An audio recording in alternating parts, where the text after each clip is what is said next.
Vamos agora saber como está o trânsito nesse instante em Campinas. Quem tem os detalhes é o repórter da Rádio Bandeirantes, Marcos Andrade, que circula pelas ruas e avenidas da cidade. Bom dia, Marcão.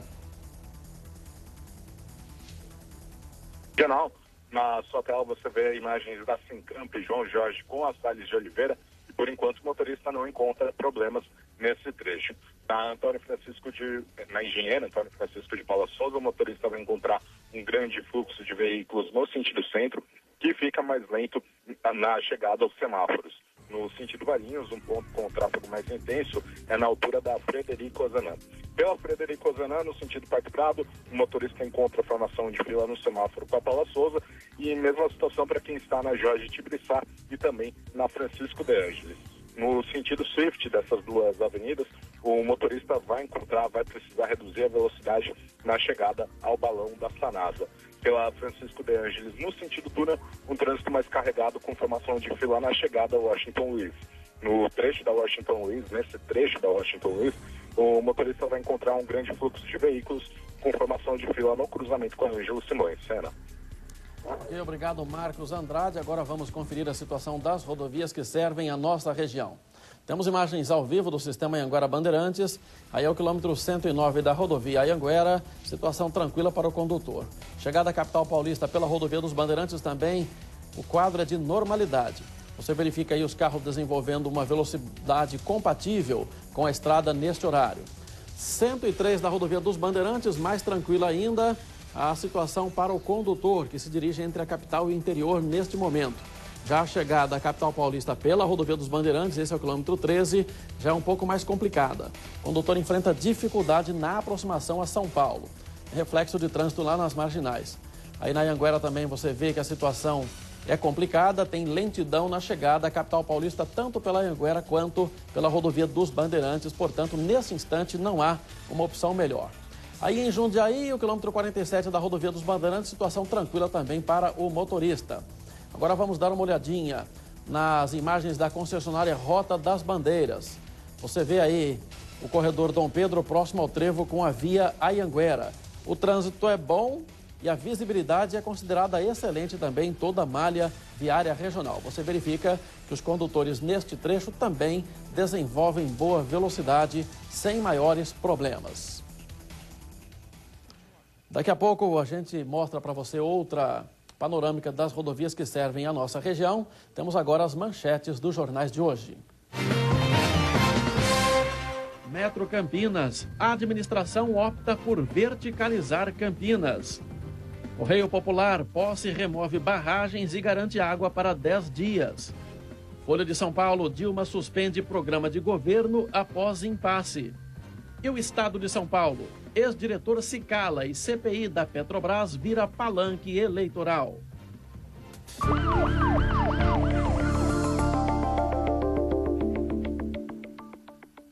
A repórter Andréa Marques tem informações sobre um criminoso foragido que violentava mulheres aqui na região. Bom dia, Andréa.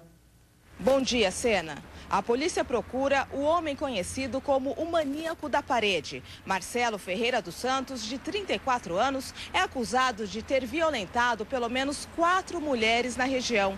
Ele está foragido desde maio. O caso mais recente foi uma tentativa de estupro de uma jovem de 22 anos de Piracicaba.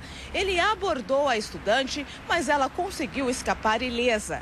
Outra vítima foi feita em Elias Fausto. Ele também violentou 2 mulheres da mesma família em Indaiatuba. Outro caso foi registrado em Piracicaba. A polícia faz uma força-tarefa para tentar prender Marcelo Ferreira dos Santos. A comunidade pode ajudar. Denúncias podem ser feitas pelo telefone 181. É com você, Sena. Ok, obrigado, Andréia. E esses detalhes desta reportagem você confere logo mais às 5 da tarde no Brasil Urgente. Olha, mistério em Arthur Nogueira. A polícia ainda não tem pista sobre a mãe das 2 crianças abandonadas terça-feira em uma estrada na zona rural da cidade. A suspeita é de que ela esteja morta. Segundo a família da jovem, que tem 20 anos, ela estava sendo ameaçada. O mistério cerca o desaparecimento de Tatiane Turbiani Chaves, de 20 anos. A jovem não é vista desde que deixou a casa da mãe, com as 2 filhas, na manhã desta terça-feira.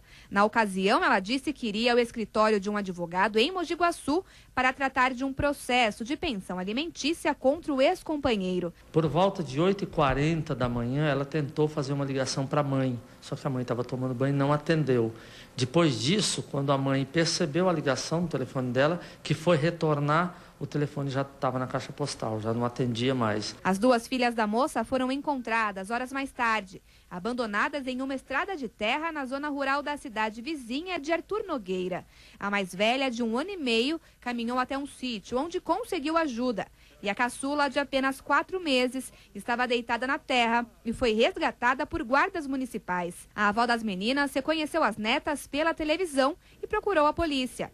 Ouvida pelo delegado do caso, a mãe contou que Tatiane estava sendo ameaçada pelo ex-companheiro. Que ela entrou no juiz e ele queria que ela tirasse. Porque ele vivia ameaçando ela, né? Então não tem como ter outra suspeita, que a menina não saía dentro de casa. Júlio Lino Vieira foi trazido à delegacia na madrugada desta quarta-feira e negou qualquer participação no desaparecimento da ex-companheira. Aí o cara falou, não, você separa o dia, eu olhei de você. Aí ela pegou, voltou para casa da mãe dela, eu peguei e voltei embora da casa. O companheiro vai aguardar a investigação em liberdade. A polícia ainda não descarta nenhuma hipótese, inclusive a de que Tatiane tenha sido vítima de vingança. A mulher registrou há algumas semanas 2 boletins de ocorrência de tentativa de estupro, em que acusa 3 homens que trabalhavam com ela na colheita de laranja. Disse ela que esse fato aconteceu mais de uma vez, que a pessoa era conhecida e ameaçava ela e as meninas. Então, queria forçá-la a manter relação sexual. As 2 meninas passaram a noite em um abrigo. Os avós estiveram hoje no fórum e entraram com um pedido de guarda provisória das crianças. Tá dor, revolta, muita revolta. Por um monstro fazer isso, muita revolta.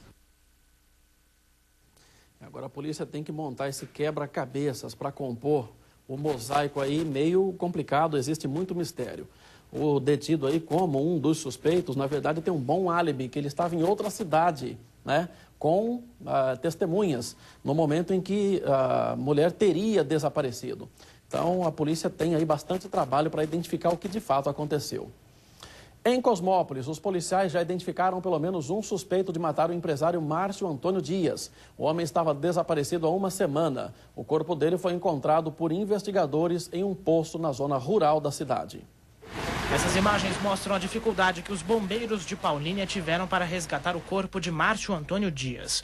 O empresário de 35 anos foi encontrado de cabeça para baixo, nu e com marcas de pelo menos 3 tiros. O poço, com 25 metros de profundidade, fica em uma chácara abandonada no bairro Nova Campinas, zona rural do município. A polícia chegou até esse local por acaso. Enquanto os investigadores apuravam um roubo, desconfiaram do mau cheiro. Quem abandonou o corpo ali, com certeza, tem conhecimento da região e provavelmente não esperava que fosse encontrado tão rapidamente pela polícia. Márcio estava desaparecido há uma semana. De acordo com a família, ele saiu para negociar um veículo e foi visto pela última vez na Praça do Marcelo, em Cosmópolis. O corpo do homem foi velado por apenas 40 minutos nesta quarta-feira, em uma cerimônia reservada. A família está em choque, as crianças, a mãe está sofrendo muito. O delegado que investiga o caso não tem dúvidas de que o crime foi um homicídio qualificado. A possibilidade de latrocínio, o roubo seguido de morte, está praticamente descartada, apesar do carro em que Márcio estava ter desaparecido.